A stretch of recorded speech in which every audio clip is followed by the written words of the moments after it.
नदियों के कुछ कुछ नाम रखे, बहती धारों का क्या होगा। बहती गंगा भी पानी है, आबे जमजम भी पानी है, कि बहती गंगा भी पानी है, आबे जमजम भी पानी है, पंडित पिए मुल्ला पिए, पानी का मजहब क्या होगा। इनके बंगाल जीते के ख्वाब की तो इसी जनता ने उसी बहती गंगा में तिलांजलि दे दी। जो बातें कह रही थी ना, ये आज से 15-20 साल पहले सुनने में अच्छी लगती थी, 2026 में नहीं। अब ये बातें इन्हें कौन समझाए, इन्हें कौन बताए। अब यही जो सेम हाल है ना दोस्तों, इनके सहयोगी का भी है। मैं मर जाऊंगी पर इनका एंड देख के रहूंगी। किसी सस्ती फिल्म की सस्ती से लाइन चिपका कर इनको लग रहा है कि इन्होंने माहौल बना दिया, बट इनका माहौल तो दोस्तों 4 तारीख को जनता ने बनाया था। जब ये सब करके भी इन लोगों का पेट नहीं भरा, जी नहीं भरा ना, तो इन लोगों ने वामपंथी स्टाइल में वामपंथी लॉजिक लाने की कोशिश की, वामपंथी लॉजिक उड़ेलने की कोशिश की चुनाव के दौरान। बोलबे हिंदू खतरे में है। আপনারা বলুন যে কটা কলেজ হয়েছে, কত মানুষ শিক্ষিত হয়েছে, বলবে হিন্দু খতরে মে है। আপনারা জিজ্ঞেস করুন যে কটা যুবক যুবতী আমার ছোট ছোট ভাই বোনেরা চাকরি পেয়েছে, বলবে হিন্দু খতরে মে है। আরে আমি একটা কথা বলতে চাই, যে দেশের প্রধানমন্ত্রী হিন্দু, যে দেশের স্বরাষ্ট্রমন্ত্রী হিন্দু, যে দেশের প্রতিরক্ষা মন্ত্রী হিন্দু, যে দেশের অর্থমন্ত্রী হিন্দু, যে দেশের বিদেশ মন্ত্রী হিন্দু, যে দেশের সব মন্ত্রী হিন্দু, তারপরেও যদি হিন্দু খতরে মে है, তাহলে আগামীকাল নরেন্দ্র মোদী এবং অমিত শাহ রিজাইন করা উচিত। যে আপনারা তো আমাদেরকে সুরক্ষা দিতে ব্যর্থ। সত্যি বলবো ভাই, হিন্দু खतरे में नहीं है, সেটা হিন্দু বোঝে। কে खतरे में আছে জানেন? बीजेपी खतरे में है। इनके इस फालतू के वक्तव्य को कॉन्ट्राडिक्ट करता है ये वाला क्लिप। जरा गौर से सुनो भाईजान लोगों को, ये लोग क्या कह रहे हैं। जी हाँ दोस्तों, ये टीएमसी है ना, उनके दल वाले जो नेता है वो इन्हीं के लिए इतना कुछ कर रहे थे। মোদীকে ক্ষমতা থেকে নামিয়ে আমরা ভারতে ইসলামী পতাকা উদ্দিন করব ইনশাআল্লাহ। ভারতকে স্বাধীন করে টুকরো টুকরো করে দেব ইনশাআল্লাহ। পশ্চিম বাংলায় যদি মুসলমানেরা নিরাপদে না থাকে, বাংলাদেশে হিন্দুদেরও নিরাপদে থাকতে দেওয়া হবে। खैर, ये सारे के सारे तो कारण थे ही टीएमसी के बंगाल में हार के पीछे, बट एक और कारण भी था जिस पर मैंने बहुत ऑब्जर्व किया, ज्यादा लोग बात नहीं कर रहे हैं, और वो कारण ये है दोस्तों। मोदी चोर, बीजेपी चोर, मोदी चोर, बीजेपी चोर, मोदी चोर, बीजेपी चोर। ये महिला एक बहुत ही बेसिक सी बात भूल गई दोस्तों, और वो ये कि मोदी जी को जब जब चुनाव के दौरान, इलेक्शन कैंपेन के दौरान किसी ने भी गाली दी है, मोदी वो चुनाव बहुत ही अच्छी तरह से जीते हैं, बहुत ही बड़े मार्जिन के साथ में जीते हैं, जो कि इस बार भी हमने होते हुए देखा। अब आप सोच रहे होंगे कि इसके चलते आगे क्या हुआ, राइट? इसके चलते दोस्तों आगे ये हुआ। एक तरह से मुझे ऐसा लगता है कि चलो अच्छा ही हुआ कि ये लोग बंगाल की सत्ता से बाहर हो गए, वरना हमें ये सब कुछ देखने को ना मिलता, जो बहुत पहले हो जाना चाहिए था। One thing that I know, that by becoming BJP's candidate or by joining BJP, your daughter is certainly not going to get justice. আমরা আজকে 3 জন আইপিএস কে সাসপেন্ড করছি। মিস্টার বিনীত গোয়েল, উনি এখন এডিজি রয়েছেন আইবিতে, আর আরো 2 জন আইপিএস, শ্রীমতী ইন্দিরা মুখার্জি, শ্রী অভিষেক গুপ্তা, এই 3 জনকে আমরা আজকে সাসপেন্ড করলাম।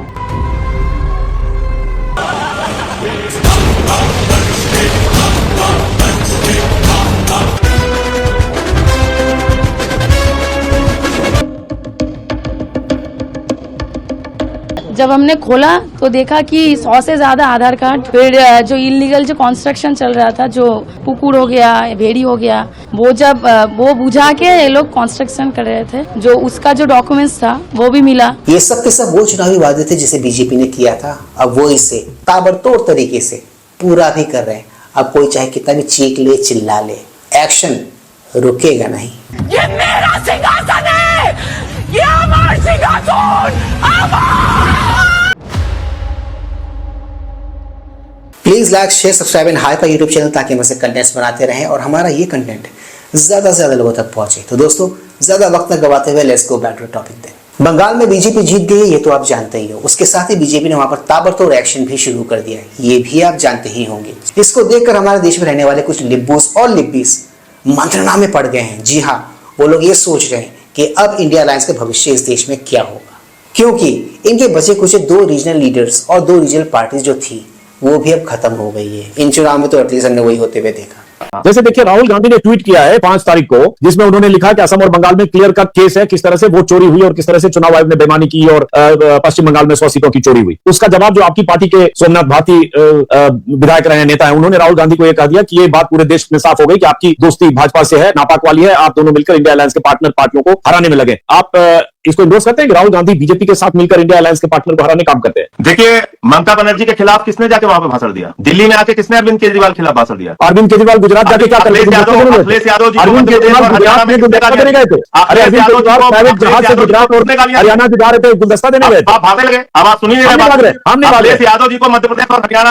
किसने कहा था करने की इनकी कोई ताकत नहीं, कोई जरूरत नहीं है। और संजय जी देखिए, अब आप एक एक करके सुनिए, आप देखिए अजीत जी, अब मेरी आपने सवाल जवाब सुनिए, हम बिल्कुल सुनेंगे। मध्य प्रदेश किनके खूंटे कहां से बंधे? राहुल गांधी के बारे में तो कोई भी आदमी बोलेगा कि बीजेपी से उसकी सेटिंग है तो लोग ना माने। दोबारा बहाल हुई। अरे आप सुन लीजिए, आपने सवाल किया ना, कोई जवाब भी तो सुनेंगे। I think the way it's going, Modi isn't going anywhere. No.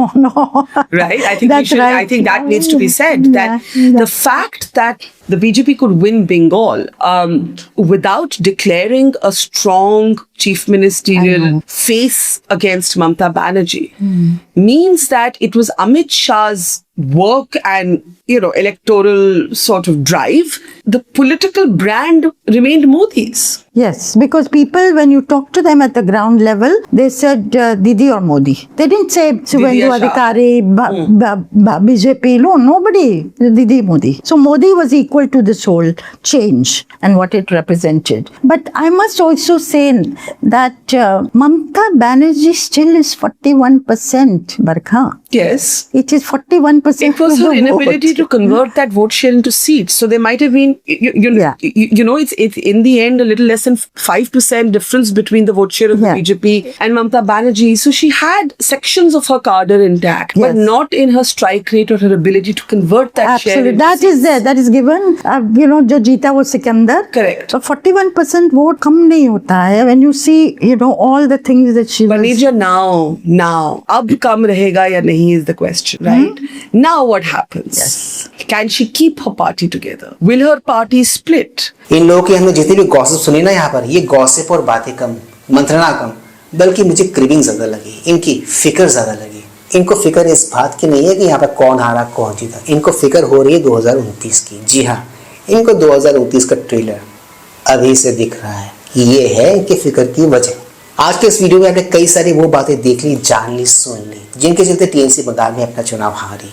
पर एक ऐसी फैक्ट जिस पर अब तक किसी ने भी बात नहीं की है, जो एक मेजर फैक्टर था टीएमसी के बंगाल में हार के पीछे, वो जो कारण था, वो आपको अर्नब गोस्वामी से सुनना चाहिए। आपको 100 सीटें भी नहीं मिलेंगी, आप इतिहास बन चुके हैं और इसका कारण एक ही है, भाईपो ने कह दिया कि मैं मुख्यमंत्री बनूंगा, भाईपो ने कह दिया मैं मुख्यमंत्री बनूंगा, इसलिए आप हार रहे हैं। भाईपो आपको हिंदी के दर्शकों को बताना पड़ेगा। भाईपो है अभिषेक बनर्जी। टीएमसी की 2026 से बंगाल के विधानसभा चुनाव में हार क्यों हुई, इसके कई सारे वजहों में से कुछ वजहों को आज की इस वीडियो में आपने देखा, सुना। अच्छी बात ये रही दोस्तों कि बंगाल अब सही रास्ते पर चल रहा है, क्योंकि टीएमसी सत्ता में नहीं है। तो दोस्तों, आज की इस मजेदार वीडियो में सिर्फ इतना ही। मैं मिलूंगा आप सबके साथ अपने अगले वीडियो में। And yes, do not forget to like, share, subscribe YouTube channel.